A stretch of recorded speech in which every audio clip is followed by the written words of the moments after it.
Bonjour à tous. Nous nous trouvons ici en Bourgogne du Sud, devant le prieuré de Mèvres, dont les propriétaires se démènent pour qu'il puisse continuer à être restauré. Félicitations à eux et à l'association qui en prend soin.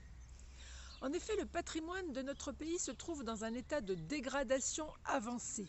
Une atmosphère de déclin règne dans nos villages et nos communes.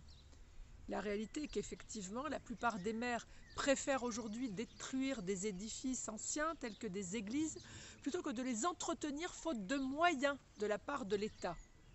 Et même si les artisans locaux souhaitaient les restaurer bénévolement, l'administration les en empêche.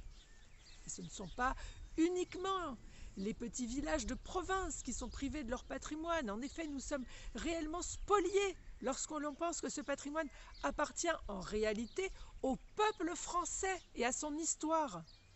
Songeons à l'hôtel Ritz, place Vendôme à Paris, vendu à l'homme d'affaires égyptien Mohamed El Fayad, à l'hôtel de la Marine loué à long terme à un cheikh qatari. Quand sera vendu Versailles ? Afin de se justifier de la vente des joyaux de famille, ils prétendent rembourser la dette publique. Mais cette justification est fallacieuse car la marchandisation de nos biens prestigieux n'aura aucun impact sur un déficit budgétaire de plusieurs milliards d'euros. Remarquez, notre président de la République nous avait prévenus. Il a déclaré en 2017 « Il n'y a pas de culture française ». C'est le Conseil de l'Europe que l'on charge de soutenir le patrimoine. Voilà donc le résultat. Et le gérant de cette manière.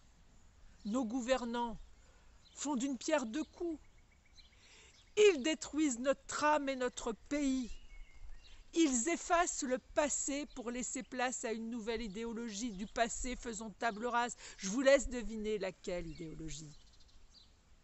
À bientôt.